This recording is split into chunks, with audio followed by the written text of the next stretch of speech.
Everyone, welcome to Presham studies. मैं हूं पूजा शर्मा। आज बात करते हैं हम 10th सीबीएसई के बहुत ही इंपॉर्टेंट चैप्टर के बारे में, लाइफ प्रोसेस। ठीक है, देखो लाइफ प्रोसेस होती क्या है, क्या क्या उसकी स्टेजेस होती हैं, उसको बहुत ही ईजी वे में हम आज करेंगे।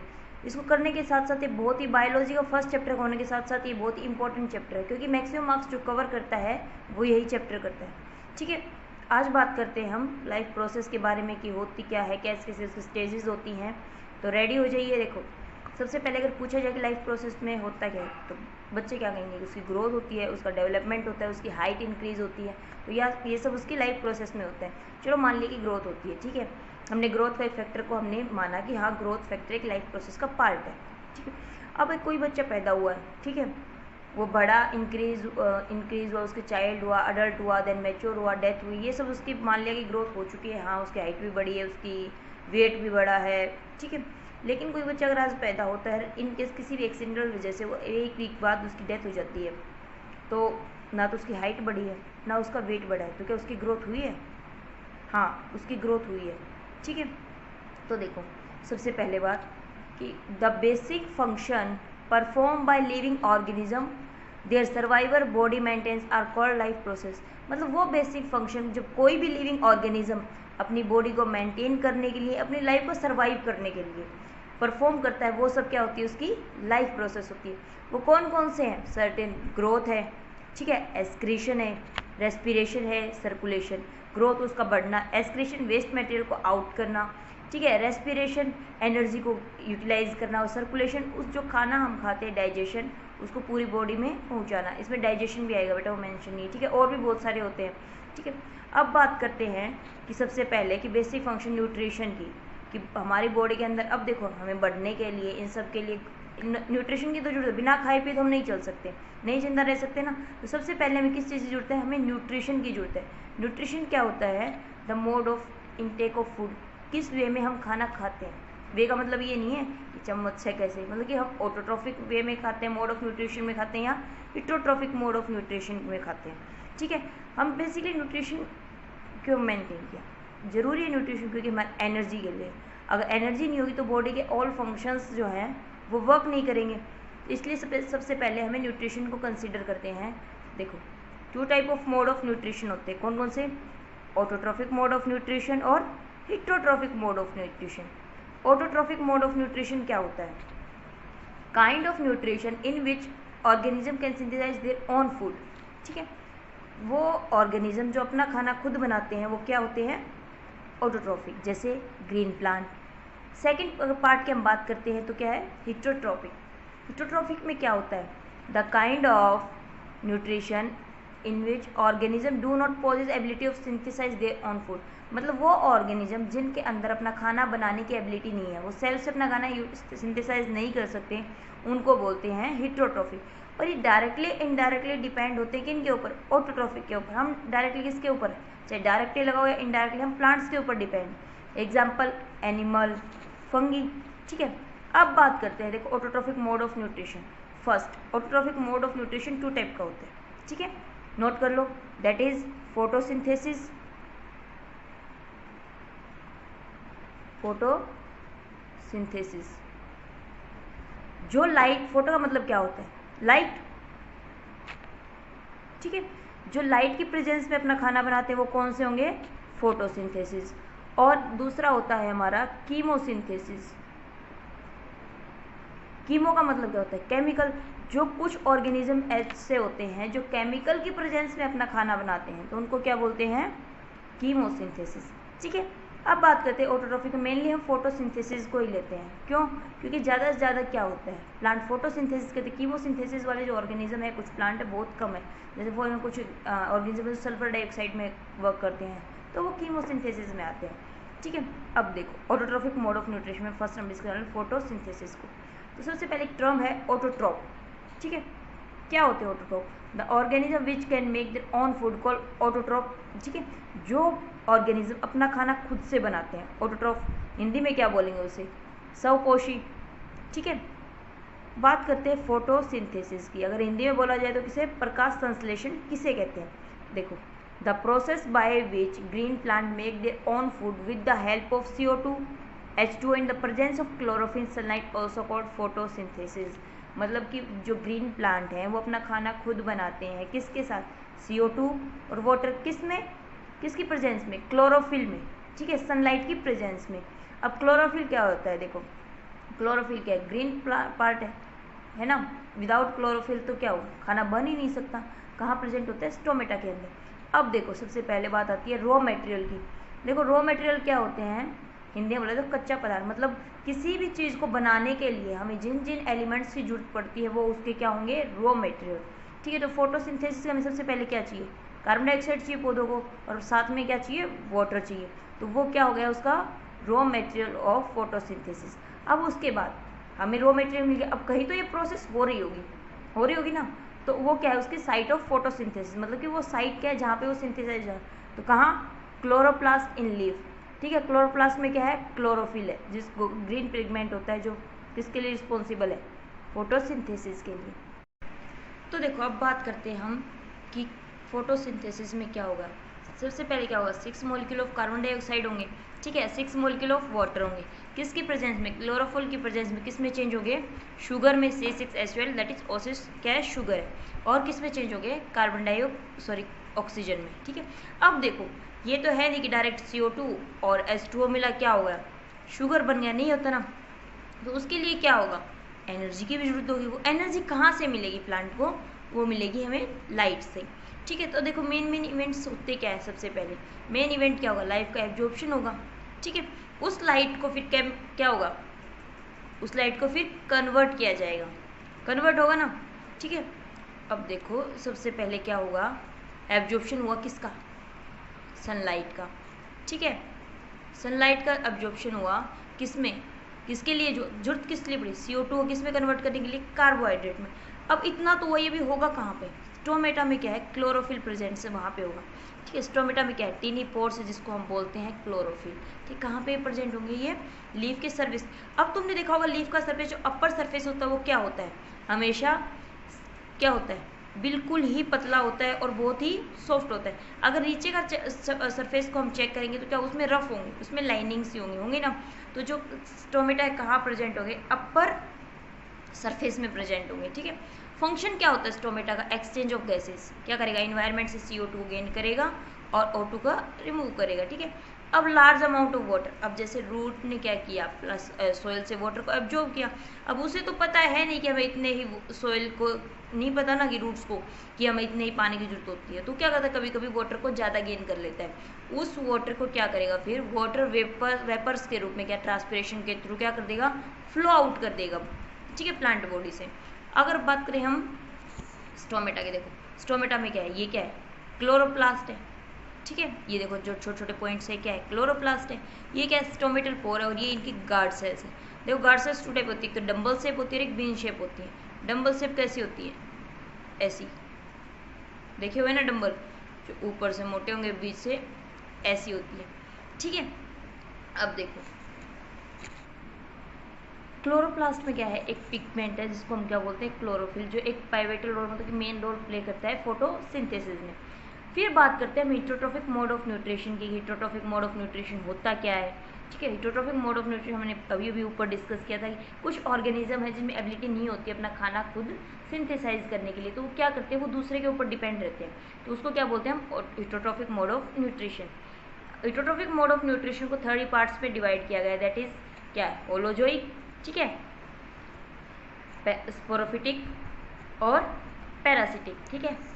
ये देखो अब देखो होलोजोइक में क्या? Animal take solid food and break down inside the body. क्या करते हैं? कुछ एनिमल्स होते हैं जो सॉलिड फॉर्म में खाना इंटेक। और सॉलिड फॉर्म का मतलब ये नहीं है बच्चों कि उन्होंने पत्थर खा लिए, ठीक है।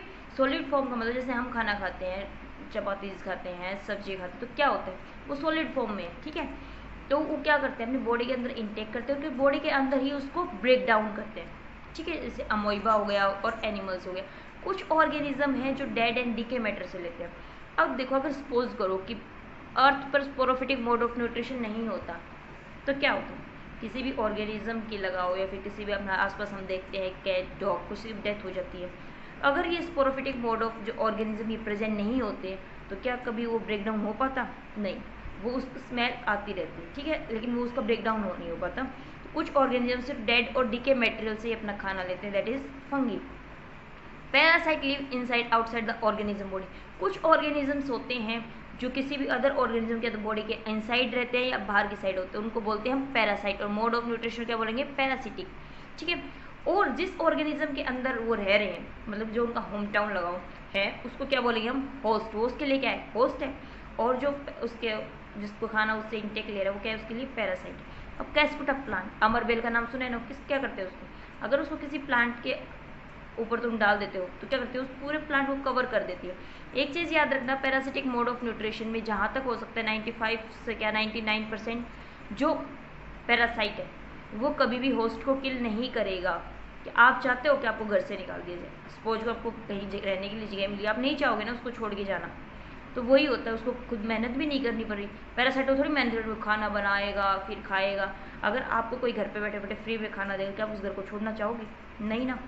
सेम थिंग क्या करेगा वो पैरासाइट भी, क्या चाहता है कि मैं इसको बिना हार्म किए अपना खाना इससे लेता रहूँ, इसको मुझे डेड ना करना पड़े, इसको किल ना करना पड़े।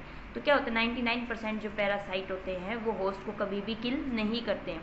ठीक है, हमने जू का नाम सुना है ना, ये क्या करती है, एनिमल्स में हमारे अंदर भी क्या करती है, उसको कभी किल नहीं करती, सिर्फ उसको सक करती है, उससे ब्लड से अपना खाना लेती है। ठीक है, लीवर फ्लूक का नाम सुना है। ठीक है, अगर फिर बात करते हैं ये क्या हुआ, अब एनिमल्स के अंदर, एनिमल्स में कौन सा होता है, होलोजोइक होता है, तो उसको फिर फर्दर 5 टाइप में स्टेप्स में डिवाइड किया गया, दैट इज इंजेशन। इंजेशन में क्या होता है, जो खाना इन टेकिंग ऑफ फूड, जो खाना वो खा रहे हैं वो क्या है, इंजेशन है। ठीक है, उसके बाद क्या हुआ, वो खाना खाने के बाद क्या हुआ, डाइजेशन होगा। अब खाना खाया भाई, कोई तो प्रोसेस की वजह से खाया होगा, ये थोड़ी था कि मन में आया खा लिया, कुछ तो थी, तब क्या होगा, उसका डाइजेशन होगा। डाइजेशन तो हो गया, अब भाई डाइजेस्ट किस वे में खाया हमने, एब्जॉर्प्शन। अब उसको एब्जॉर्ब भी तो करेंगे, अब ये तो है नहीं कि जस्ट चपाती डायरेक्ट हो जाती है, कुछ न्यूट्रिएंट, कार्बोहाइड्रेट, फैट, और ये क्या कहता है, इनको ही हम एब्जॉर्ब करते हैं। अगर इनका एब्जॉर्ब किया उसके बाद एसिमिलेशन। एसिमिलेशन, हमने कोई चीज़ रख तो ली घर में लाके, सपोज करो कि हम बाहर से कोई चीज़ लेके आए, ठीक है, उसको रख लिया, किस लिए लेके आए थे, कुछ तो भी होगा, उसी को उसका वर्क में लेना, मतलब जो हमने खाना डाइजेस्ट किया, एब्जॉर्ब किया, अब उसको हम किस लिए, एनर्जी के लिए लिया ना, अब उसको एसिमुलेशन करेंगे, मतलब यूटिलाइज करेंगे उस एनर्जी का हम। ठीक है, और जो वेस्ट मटेरियल बच गया, ठीक है, जैसे कोई भी चीज़ सामान तुम घर में लाते हो उसकी कवरिंग होती है, वो वेस्ट मटेरियल उसको तुम फेंक देते हो, वैसे ही कुछ खाने में जो वेस्ट मटेरियल उसको हम क्या करेंगे, बॉडी से थ्रो आउट कर देंगे। ठीक है, अब देखो अमोइबा के अंदर, होलोजिक में हमने बात की ना कि एनिमल्स के अंदर होता है होलोजिक मोड ऑफ न्यूट्रिशन, और अमोइबा के अंदर होता है। अमोइबा के अंदर क्या होगा, ये क्या है, न्यूक्लियस है। ठीक है, ये क्या है, इसके अंदर न्यूक्लियस, और ये फूड पार्टिकल। अमोइबा क्या करता है, अपनी जो आउटग्रोथ है उसको बढ़ाना स्टार्ट करता है, जैसे उसे फूड पार्टिकल दिया, दैट इज ओसिडोपोडिया। ठीक है, इससे ही अपना खाना इंटेक, और ये इससे ही अपनी बॉडी की मूवमेंट करता है। ठीक है, इसको ऐसे चलता है ये। और सेकंड क्या होता है, फिर इसके अंदर फूड वैक्यूल्स बन जाता है, जिसमें पूरा खाना डाइजेस्ट होता है, और वैसे ही पूरी बॉडी से इसको आउट कर दिया जाता है। कोई स्पेशल ऑर्गन्स नहीं है अमोइबा के अंदर की, जैसे हमारे अंदर होते हैं ना, स्टमक है, लीवर है, ऐसा कुछ नहीं है। डायरेक्ट फूड वैक्यूल में होगा, डाइजेस्ट होगा, वहीं से यूटिलाइज, एसिमुलेशन, और वहीं से इजेशन हो जाएगा इसका। ठीक है, अमोइबा के होलोजोइक मोड ऑफ न्यूट्रिशन हमने अभी भी बात की है। ठीक है, क्या करता है, ये सॉलिड फूड पार्टिकल को इनडाइजेस्ट करता है और रिएक्ट करता है। इसके अंदर कुछ एंजाइम होते हैं जो उसके ऊपर रिएक्ट करते हैं और उसको डाइजेस्ट करते हैं। ठीक है, अमोइबा आपने अभी अभी मैंने बताया कि मूव करता है किससे, सूडोपोडिया से, जो एक्सटेंशन उसकी सेल मेम्ब्रेन है। ठीक है, फूड वैक्यूल इन्फॉर्म्ड होता है और अनडाइजेस्ट फूड बॉडी से थ्रो आउट कर दिया जाता है। अब बात करते हैं ह्यूमन बींग्स के अंदर कि हमारे अंदर डाइजेस्टिव सिस्टम कैसा होता है। सबसे पहले बात करते हैं किसकी, देखो माउथ। सबसे पहले क्या है, माउथ। ठीक है ना, उसके बाद क्या आएगा, माउथ के बाद और ईसोफेगस। ठीक है, ईसोफेगस के बाद स्टमक, स्टमक के बाद liver, pancreas, then small intestine large intestine, then anus, rectum, sorry, last part is anus. ठीक है, सबसे पहले क्या हुआ, हमने खाना कहाँ से इंटेक किया, माउथ से। अब देखो माउथ में क्या है हमारे, सबसे पहले क्या है, ठीक है, याद रखना कि फूड का डाइजेशन हमारा माउथ से ही स्टार्ट हो जाता है, लीवर या स्टमक तक जाने की हमें जरूरत नहीं है, वहीं से ही स्टार्ट हो जाता है। अब माउथ में क्या टीथ है, कौन कौन से, 4 टाइप ऑफ टीथ होते हैं। ठीक है, that is incisors, canine, premolar और मोलार। इंसिजर्स क्या करते हैं, इंसिजर्स होते हैं हमारे कटिंग थे, हमारा जो फूड है उसको क्या करेंगे, स्मॉल पीसेज में कट कर देंगे। अगर हम कैनिन्स की बात करें तो कैनिन्स होते हैं हमारा टीयरिंग टीथ, मतलब कि चीड़ फाड़ वाले टीथ जो उसको फाड़ देते हैं। प्रीमोलार, प्रीमोलार होते हैं हमारे ब्रेकिंग टीथ, उस खाने को तोड़ना।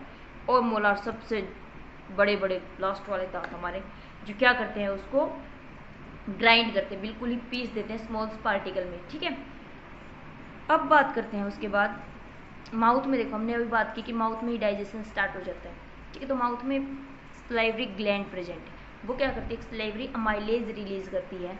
वो क्या करता है, वो स्टार्च को ओलिगोसैकेराइड मतलब कि शुगर में चेंज कर देती है, ठीक है। क्या करेगा, ओलिगोसैकेराइड का मतलब क्या है कि जो स्टार्च है उसको वहीं शुगर में चेंज कर दिया। अगर स्लेवरी लाइपेज की बात करें, जो इन्फेंट में होता है, छोटे छोटे शिशु, मतलब छोटे बच्चे होते हैं ना, शिशु का मतलब क्या, 6-7 महीने, जब बच्चे तक बच्चा खाना नहीं खाता, मदर के ऊपर डिपेंड होता है, वो इन्फेंट होता है, ठीक है। तो क्या करते हैं, जब उसके अंदर क्या होगा, स्लेवरी लाइपेज प्रेजेंट होगा, ठीक है, खाना डाइजेस्ट करने के लिए। उसके बाद बात आती है ईसोफेगस की। अब देखो ईसोफेगस में तो है नहीं कि खाना जैसे ही हमने खाया कि एकदम से ईसोफेगस में चला गया, एकदम से नहीं। उसके अंदर कुछ ऐसी मोमेंट होती है, ऐसे खाने को आगे धकेला जाता है, ठीक है। तो क्या होगा, उसके अंदर कोई तो ऐसी रिदमिक मोमेंट होगी कि यहाँ से खाना यहाँ पे गया, फिर यहाँ पे गया, कोई तो रिदमिक, उसको बोलते हैं पेरास्टेलिक प्रोसेस, ठीक है। अब देखो उसके बाद ईसोफेगस में होगा, ईसोफेगस में खाना खा जाएगा, स्टमक में जाएगा। स्टमक में 3 एसिड, इसको हम गैस्ट्रिक ग्लैंड भी बोलते हैं, गैस्ट्रिक ग्लैंड, ठीक है ना। उसके अंदर 3 एंजाइम प्रेजेंट, सबसे पहले HCl, पेप्सिन और एक होता है म्यूकस, ठीक है। म्यूकस क्या काम करता है, सबसे पहले अगर बात करें हम HCl की, देखो हमें बॉडी में HCl की जरूरत क्यों पड़ी भाई, HCl तो हार्मफुल है मैम, आप कहोगे कि वो तो हमें जला भी सकता है, हमें हार्म भी कर सकता है, फिर हमें HCl एसिड की जरूरत क्यों पड़ी। देखो भाई आगे था पेप्सिन, अब पेप्सिन ठहरा हमारी तरह, तुम्हारी तरह जिद्दी बच्चा, उसने क्या कहा, मैं खाना तो एक ही वे में खाऊंगा जब आप मुझे ये मीडियम एसिडिक करके दोगे। तब अब बेचारा स्टमक परेशान हो गया, इसको एसिडिक कैसे करके दूँ। तब उसने क्या किया, HCl रिलीज करना स्टार्ट किया, ठीक है। HCl क्या करेगा, उस मीडियम को क्या बना देगा, एसिडिक बना देगा, ठीक है। पेप्सिन अब क्या करेगा, उस प्रोटीन को डाइजेस्ट करना स्टार्ट कर देगा, किसमें, पेप्टोइड्स में, ठीक है। अब बच लाइपेज, सॉरी म्यूकस, म्यूकस की जरूरत क्यों पड़ी। अब देखो एसिड रिलीज हो रहा है, कभी कभी क्या होता है एसिड ज़्यादा अमाउंट में भी रिलीज हो सकता है, तो क्या हमारी स्टमक की जो वॉल है वो यह है तो नहीं कि चीन के वॉल के जैसी इतनी मोटी है कि हमें हार्म नहीं करेगी, बेचारी पतली सी एक थिक लेयर है, ठीक है। तो क्या होगा, उससे उसको एसिडिक मीडियम से बचाने के लिए म्यूकस रिलीज हुआ, भाई मैं आता हूँ, मैं सेफ्टी गार्ड बन जाता हूँ। क्या होगा, स्टमक की जो लेयर है उससे बाहर से एक म्यूकस की लेयरिंग बन जाती है, जो एसिडिक मीडियम से उसको हार्मोन से प्रिवेंट करते हैं। HCl का एक और इम्पोर्टेंट काम है, जो हार्मफुल बैक्टीरिया हम खाने में जाते हैं ना, जब हम खाना खाते हैं, बाहर से खाना खाते हैं, तो उस दौरान जो हमारे हार्मफुल बैक्टीरियाज हमारे बॉडी के अंदर जाते हैं, तो HCl क्या करता है, ये उसको वहीं किल कर देता है, ठीक है। उसके बाद बात करते हैं, देखो उसके बाद क्या है, स्मॉल इंटेस्टाइन आती है। अब बात करोगे भाई, देखो स्मॉल स्टमक के बाद स्मॉल इंटेस्टाइन, लार्ज, खाना यहाँ से भी जा सकता था, भाई इस खाने को यहाँ टेढ़ा जाने की क्या जरूरत थी, आई ना बात, उधर क्या जाना, सिंपल सा रास्ता था, यहाँ से निकल जाता, नहीं हुआ ना। देखो खाना यहाँ पे गया, कुछ प्रोटीन का पार्ट हमारा कहाँ, पेप्सिन ने कर लिया, ठीक है। पेप्सिन के बाद कुछ खाना क्या हुआ, बच गया, प्रोटीन का कुछ पार्ट बच गया, ठीक है। अब देखो सबसे पहले बात करें अगर हम लीवर की, तो लीवर में बाइल जूस सिक्रेट होता है, क्या काम करता है। अब जैसे ही हमारे पेप्सिन के नखरे थे, वैसे ही हमारे किसके, अमाइलेज के नखरे हैं भाई। उसने कहा कि पेप्सिन को तो क्या चाहिए था, एसिडिक मीडियम चाहिए था, वो भी नाराज होकर बैठ गया कि बचा कुचा मैं नहीं खाऊंगा। अब उसकी शर्त आ गई, अगर बचा कुचा मुझे खिलाना है तो मुझे मीडियम कैसा करके दो, एल्केलाइन करके दो, मतलब मुझे मीडियम बेसिक चाहिए, उस अगर आप मुझे बेसिक मीडियम ही दोगे तो ही मैं खाना खाऊंगा, अदरवाइज मैं खाना नहीं खाऊंगा, ठीक है। तो भाई लीवर ने कहा प्रॉब्लम हो गई। लीवर ने क्या कहा, लीवर ने कहा चलो ठीक है, लीवर ने सिक्रेट किया बाइल जूस। बाइल जूस क्या करता है, उस मीडियम को एल्केलाइन मीडियम बना देता है, ठीक है। अब ठीक है, अब एक याद रखना कि बाइल जूस के साथ साथ एक बाइल सॉल्ट भी रिलीज करता है, अब बाइल सॉल्ट क्यों कहोगे? भाई तुमने तो अभी तक बाइल जूस ही सुना है कि हाँ लीवर बाइल जूस का, बाइल सॉल्ट तो कभी हमने सुना ही नहीं। तो बाइल सॉल्ट भी रिलीज करता है। बाइल सॉल्ट क्या काम करता है? आगे लाइपेज है बेटा, लाइपेज भी अब छोटा बच्चा, थर्ड बच्चा थोड़ा जिद्दी था, बोला कि फैट डाइजेस्ट तो मैं कर लूँगा, लेकिन मुझे इतनी बड़ी भी, मैं छोटा बच्चा हूँ, इतनी बड़ी बड़ी फैट के ग्लोब्यूल्स हैं मुझसे डाइजेस्ट नहीं होंगे, इसलिए मुझे फैट के जो ग्लोब्यूल्स हैं उसको स्मॉल करके दो। तो क्या किया बाइल सॉल्ट ने जो बिग फैट मोलिक्यूल्स ग्लोब्यूल्स थे उसको किस में चेंज कर दिया? स्मॉल में। ठीक है, इतना बड़ा था उसको स्मॉल में उसने कन्वर्ट कर दिया। तो क्या होगा? अब लाइपेज का हाँ मैं अब डाइजेस्ट कर लूँगा। अब डाइजेशन ऑफ फैट को देखो, यहाँ से जो बिग मोलिक्यूल को स्मॉल मोलिक्यूल में कन्वर्ट हुआ उसको बोलते हैं हम अम्लीफिकेशन ऑफ फैट्स। ठीक है, उसके बाद पेनक्रियाज ने क्या किया? उसको भी डाइजेस्ट कर लिया। ट्रिप्सिन होती है, ट्रिप्सिन क्या करता है? प्रोटीन को डाइजेस्ट कर लेगा। ठीक है, उसके बाद देखो क्या होगा, अब खाना हमने डाइजेस्ट कर लिया है, अब बात आती है एब्जॉर्प्शन की। हमारा इंजेक्शन हो चुका है, हमारा डाइजेशन होता है, अब बात आती है एब्जॉर्प्शन। एब्जॉर्प्शन कहाँ स्टार्ट होता है? एब्जॉर्प्शन स्टार्ट होता है हमारा स्मॉल इंटेस्टाइन में। ठीक है, स्मॉल इंटेस्टाइन में क्या होगा? एब्जॉर्प्शन स्टार्ट हो जाएगा।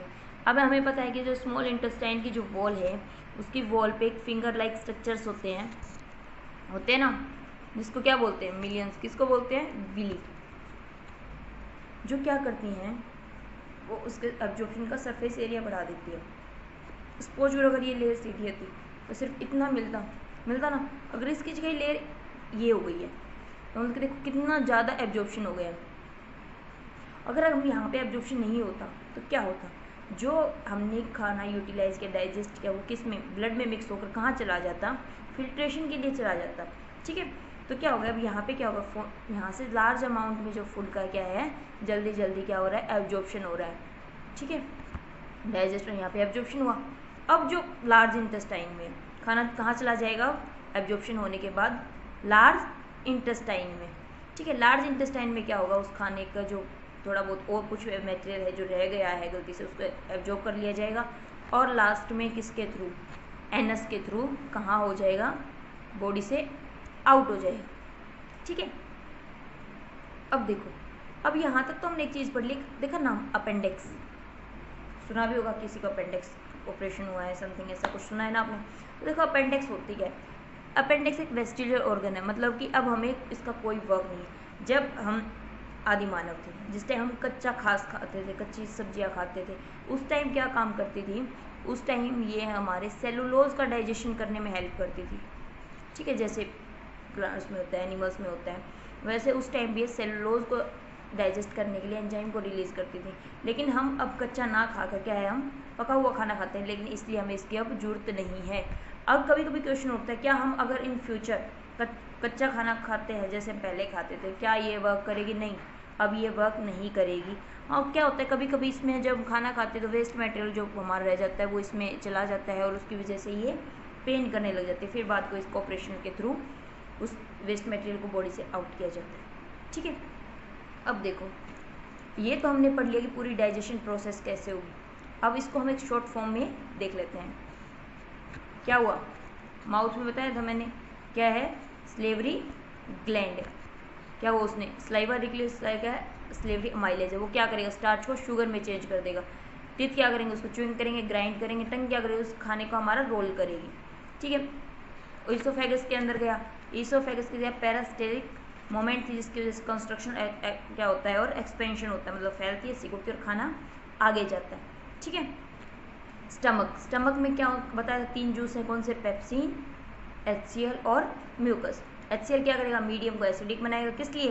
प्रोटीन को डाइजेस्ट करने के लिए, ब्रेक डाउन करने के लिए। और म्यूकस क्या करेगा? उसकी इनर लेयरिंग को हार्म होने से बचाएगा। सेकेंड HCl क्या काम है? वो हार्मफुल बैक्टीरिया को किल कर देता है। ओके, देन लास्ट लीवर में, स्मॉल इंटेस्टाइन में बात जाती है। खाना स्टमक से पहले कहाँ जाएगा? स्मॉल इंटेस्टाइन बीच में कहाँ जाता है? लीवर में। लीवर में क्या है? बाइल सॉल्ट जूस है और बाइल सॉल्ट है। बाइल जूस क्या काम करता है? बाइल जूस मीडियम को एल्केलाइन बनाता है, किसके लिए? पेप्सिन के लिए। ठीक है, और बाइल सॉल्ट क्या काम करेगा? जो बिग फैट ग्लोब्यूल्स हैं उनको किस में? स्मॉलर फैट ग्लोब्यूल्स में डिवाइड कर देगा। उसके बाद बात करते हैं पेनक्रियाज की। पेनक्रियाज क्या करता है? सिक्रेट करता है पेनक्रिएटिक जूस को। ठीक है, अब पैनक्रियाटिक जूस कौन कौन से हैं? ट्रिप्सिन और लाइपेज। ट्रिप्सिन क्या करता है? ट्रिप्सिन करता है प्रोटीन को पेप्टोन्स में चेंज करेगा, ठीक है। ट्रिप्सिन क्या करेगा? प्रोटीन्स को पेप्टोन में चेंज करेगा, और फैट को, जो फैट है उसको फैटी एसिड और फिर ग्लिसरॉल में लाइपेज उसको चेंज कर देगा। अगर इंटेस्टाइनल स्टमक में बात की जाए तो स्टमक में क्या होता है हमारा? एब्जॉर्प्शन होता है। एब्जॉर्प्शन किसका? कार्बोहाइड्रेट किसकी फॉर्म में? ग्लूकोज की फॉर्म में। फैट का? फैटी एसिड की फॉर्म में। और प्रोटीन का? अमाइनो एसिड की फॉर्म में उसको एब्जॉर्ब कर लिया जाता है। अब लार्ज फैट ग्लोब्यूल थे वो क्या हो गए? स्मॉल में हो गए। लार्ज इंटेस्टाइन में क्या होगा? अब एक्सेस वाटर को एब्जॉर्ब कर लिया जाएगा। रेक्टम में टेम्परेरी वेस्ट मटेरियल को कलेक्ट किया जाता है और रेनस के थ्रू इजेशन की प्रोसेस कंप्लीट हो जाती है, ठीक है। अब देखो हो गया, आप इसको नोट डाउन कर सकते हो, आपको इजीली वे में बहुत अच्छे से याद हो जाएगी, ठीक है। पैरासिटिक मोमेंट के बारे में पढ़िए। स्पिंचर मसल्स क्या होती है? देखो, जो स्पिंचर मसल्स हेल्प करती हैं एग्जिट करने के लिए फूड को स्टमक से, ठीक है। ये हो गया हमारा क्या? ह्यूमन बींग्स के अंदर डाइजेस्टिव सिस्टम। अब बात करते हैं हम कि रेस्पिरेशन सिस्टम क्या होता है, ठीक है। देखो क्या होता है रेस्पिरेशन सिस्टम। अब देखो खाना हमने खा लिया, अब उस एनर्जी को हम यूटिलाइज करना है। क्या है? It is the process living involve production of energy, energy का बनना, ठीक है। Typically intake of oxygen and release the carbon dioxide form of oxidation complex organic substance. क्या करते हैं? जो एनर्जी का प्रोडक्शन होगा और जो ऑक्सीजन हमने ली है, ठीक है, इनटेक करेंगे हम ऑक्सीजन का और रिलीज करते हैं हम किसका? कार्बन डाइऑक्साइड का, ठीक है। अब देखो सेकंड एक गैसेस एक्सचेंज होता है, मतलब कि इनटेक करना ऑक्सीजन का और रिलीज करना कार्बन डाइऑक्साइड का, ठीक है। अब इसमें क्या होगा? देखो हमेशा याद रखना रेस्पिरेशन 2 टाइप का होता है, इंटरनल और एक्सटर्नल। अगर रेस्पिरेशन की बात की जाए तो कितने टाइप का होगा? 2 टाइप का। कौन सा? इंटरनल और एक्सटर्नल, ठीक है। इंटरनल में क्या होता है? एक्सटर्नल में तो हम देखते हैं ना इनहेलेशन और एक्सहेलेशन, कि सांस लेना छोड़ना, उसको हम फील भी कर सकते हैं ना, तो वो क्या होगा? हमारा एक्सटर्नल रेस्पिरेशन होगा।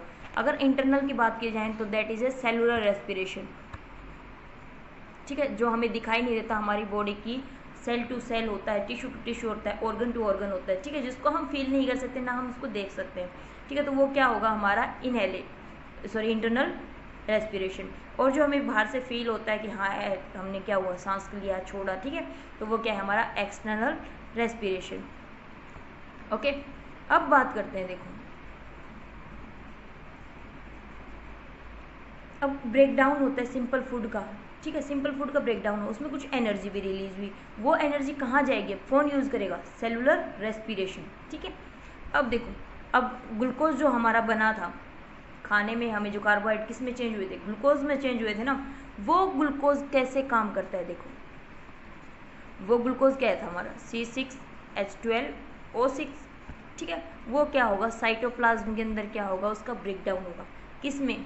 पायरुवेट एसिड में और एनर्जी में, ठीक है। पायरुवेट एसिड में और एनर्जी में क्या होगा? फिर देखो इसको फर्दर 3 टाइप से हमने डिवाइड किया। फर्स्ट, एब्सेंस ऑफ ऑक्सीजन, कि बिल्कुल ही ऑक्सीजन ना हो। Second, presence of oxygen. दोनों कंडीशन है, लेकिन एक मीडियम कंडीशन भी तो होगी ना कहीं, जरूरी थोड़ी कहीं प्रेजेंट ही ना हो कहीं एब्सेंट ना हो, मीडियम तो हर जगह होती है। मीडियम कहाँ की? लेक ऑफ ऑक्सीजन, या तो कमी हो या जितनी ऑक्सीजन हमें चाहिए उतनी ना होगी, इनसफिशिएंट ऑफ ऑक्सीजन, ठीक है। अब देखो अगर अब ऑक्सीजन की एब्सेंस है तो क्या होगा? जो पायरुवेट एसिड है किस में चेंज होगा? इथेनॉल और CO2 प्लस एनर्जी, क्या होगा? इथेनॉल बनेगा और क्या होगा? CO2 का रिलीजेशन होगा, एनर्जी बनेगी। फर्मेंटेशन प्रोसेस देखा हुआ है ना, फर्मेंटेशन क्या करता है? इथेनॉल में कन्वर्ट करता है बाय ईस्ट के थ्रू, होता है ना। सेकेंड अगर बात करते हैं इनसफिशिएंट ऑफ ऑक्सीजन, यानी कि लेक ऑफ ऑक्सीजन। कभी तुम देखो बहुत ज़्यादा एक्सरसाइज करते हो उसके बाद क्या होता है? क्रम्स आने स्टार्ट होते हैं ना बॉडी में, होते हैं ना क्रम्स आने, तो वहाँ पे क्या है कि इनसफिशिएंट ऑफ ऑक्सीजन की वजह से हमारी मसल्स में क्या हुआ? ऑक्सीजन की कमी हुई और वो ज़्यादा से ज़्यादा ऑक्सीजन गेन करने के लिए वहाँ पे क्रम्स आने लग जाते हैं। तो क्रम्स में क्या होता है? जो पायरुवेट एसिड है वो चेंज हो जाता है किसमें? लैक्टिक एसिड में, और प्लस क्या होता है? एनर्जी रिलीज होती है। और लार्जर अमाउंट में जब लैक्टिक एसिड होगा तो हमें ज़्यादा से ज़्यादा क्रम्प आने स्टार्ट हो जाएंगे, ठीक है। अब प्रेजेंस ऑफ ऑक्सीजन में क्या होता है? सिंपल सी है, प्रेजेंस ऑफ ऑक्सीजन में CO2 में कन्वर्ट होगा, वाटर रिलीज भी होता है, ठीक है, और एनर्जी भी रिलीज होती है। जो देखो याद रखना कि प्रेजेंस ऑफ ऑक्सीजन वाली वो है, वो कहाँ होगी, माइटोकॉन्ड्रिया में होती है। लेक ऑफ कहाँ होगी, हमारी मसल्स में होगी। एब्सेंस ऑफ ऑक्सीजन कुछ ऑर्गेनिजम्स में होती है, ठीक है। उसके बाद आती है कि रेस्पिरेशन कितने टाइप का होता है। जैसे एरो उसमें बोल दिया ना हमने कि presence of oxygen, absence of oxygen, उसके कुछ पॉइंट्स हैं। जहाँ पे ऑक्सीजन प्रेजेंस होगी वो कौन सा होगा, aerobic respiration, that is aerobic respiration. In absence of N oxygen that is anaerobic respiration, ठीक है। अब हमने ऊपर पढ़ा एरोबिक में एंड प्रोडक्ट क्या होगा, कार्बन डाइऑक्साइड और वाटर, उसमें क्या होगा, ethanol plus carbon dioxide. Aerobic में जहाँ पे ऑक्सीजन प्रेजेंट है लार्ज अमाउंट में एनर्जी रिलीज होगी, याद रखना बेटा, और जो एनारोबिक है उसमें लेस अमाउंट में एनर्जी रिलीज होगी, ठीक है। अगर साइटोप्लाज्म कहाँ होगा, एरोबिक साइटोप्लाज्म में होगा और माइटोकॉन्ड्रिया में होगा, एनारोबिक सिर्फ साइटोप्लाज्म में होगा, ठीक है। एरोबिक रेस्पिरेशन के अंदर कंप्लीट ऑक्सीडेशन होता है ग्लूकोज का, और इसमें होता है इनकम्प्लीट ऑक्सीडेशन ऑफ ग्लूकोज, ठीक है। अब देखो और क्या होगा, मोस्ट ऑर्गेनिजम्स में कौन सा होता है, एरोबिक होता है। इन occur certain bacteria yeast and tissue and higher organism human during the exercise के दौरान, या फिर डिमांड हो जाती है हमारे बहुत ज़्यादा दौड़ने के बाद, ठीक है। तो क्या होता है, हमारी मसल्स में एनारोबिक रेस्पिरेशन हो जाता है कुछ टाइम के लिए, ठीक है। इक्वेशन क्या होती है, ग्लूकोज किस में चेंज होता है, हमने ऊपर पढ़ा था पायरुवेट में, पायरुवेट चेंज हुआ CO2 H2 और एनर्जी में। इसमें कहाँ चेंज होगा, ग्लूकोज पायरुवेट में, या तो इथेनॉल प्लस वाटर निकलेगा, और अगर लेक होगा तो कहाँ निकलेगा, लैक्टिक एसिड प्लस एनर्जी में। अगर अब बात करते हैं हम ह्यूमन रेस्पिरेटरी सिस्टम की, देखो ह्यूमन रेस्पिरेटरी सिस्टम में क्या होगा, सबसे पहले क्या है, नोस्ट्रिल है, ठीक है। क्या है, नोस्ट्रिल है। नोस्ट्रिल में क्या है, नेसल पैसेज है, ठीक है। उसके बाद क्या है, नेसल कैविटी है, और नेसल कैविटी के बाद क्या है, फायरेक्स है, ठीक है। फायरेक्स क्या है, हमारा फूड पाइप के ऊपर जो ढक्कन वो होता है ना, और लेरेक्स क्या हमारा वॉइस बॉक्स है, ठीक है। उसके बाद किस में चेंज होगा, ये फिर फर्दर चेंज हो जाएगा बेटा, देखो लेरेक्स के बाद क्या है, ट्रेकिया है, ठीक है। देखो ट्रेकिया के अंदर देखो, यहाँ पे देखना तुम अपनी बुक्स के डायग्राम में, कलरफुल डायग्राम में सी शेप कार्टिलेज होती हैं, ठीक है। वो कार्टिलेज क्या काम करती है, जो हमारी फूड पाइप को कोलैप्स, जो साउंड उसको कोलैप्स होने से बचाती हैं, ठीक है। उसके बाद देखो ब्रोंची में, ट्रेकिया किस में चेंज जाएगी, ब्रोंचीज में, फर्दर 2 पार्ट्स में होगी। ब्रोंचीज फिर क्या होगी, कहाँ चली जाएंगी, लंग्स के अंदर, और लंग्स के अंदर क्या हो जाए, ब्रोंचियोल्स हो जाएंगे। मतलब कि अगर जैसे ही ये गए, ये क्या हो गए, हमारे ब्रोंचीज हो गई, ठीक है। अब ये फर्दर बहुत ज़्यादा डिवाइड हो जाएंगे, तो ये क्या हो जाए, ब्रोंचियोल्स।